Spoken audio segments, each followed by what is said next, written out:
Today, we're going to talk about the Burkini ban in France and how this is clear and outright racism against the Muslim community. So, if you have noticed, or if you know in the news, that the burkini, the burqa bikini, has been banned in France. I believe the burqa has been banned in France. I have no problem with the burqa. I think that that is a relationship that a woman is having with her husband and the light of the creator. And that is their religious contract that they have built onto themselves.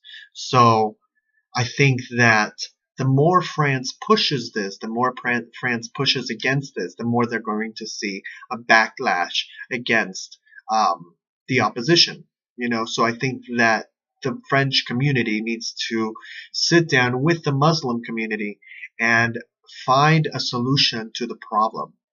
Uh, some say, and I've noticed different, various different, now in Kabbalah and Muslim religion are very, have a lot of similarities. That's why a lot of Muslim students study Kabbalah and are interested in a lot of the different wisdoms that can be gained from studying Kabbalah. And even if you go back to Sabbatai Zebi, Sabbatai Zebi was teaching Kabbalah secretly to the Muslim students, and there was a whole following of that, Sabbatai Zebi, and the learnings that happened after that. Sabbatanians, I believe, those are specific people who. So Kabbalah and the whole Muslim religion, they have a lot of similarities. And why do I say that? Because when I go to the Kabbalah Center, women wear wigs. They wear different kind of wigs, and they totally have fun with it. They cover up, they follow the Torah. They follow the Torah and the relationship that they have with the laws of Abraham. And in the process, they also have fun with it. And I think it makes sense. It totally makes sense to me that that's what they would do. And some people do and some people don't. And everybody is welcomed and everybody is embraced because of it. And everybody is loved because of it. And I think that that's the kind of humanity that we need. Now, when I see a woman wearing a burqa, that's the relationship she's having with her husband, and that's the relationship she's having with the light of the creator. And kudos for her. Kudos to her to having that that response and that courage to stand, because it's got to be, you know what I mean? It's not the most popular thing in the world to cover up your entire body, but, we've got to say to a certain degree, and it's got to be really freaking hot, inside the burqa.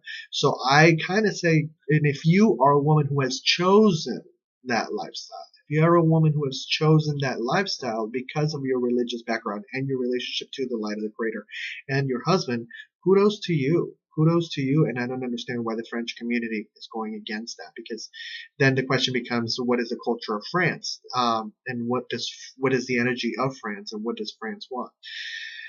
So those are questions that people have about the state of the world, and as we are becoming more and more of a. Before it was, some people would say, "Oh, the United States is the melting pot." Well, now everywhere is a melting pot because we have internet, we have easier travel laws, we have people transferring. People have given birth to children of different races and different cultures have set up at different locations around the world. So we are literally one world.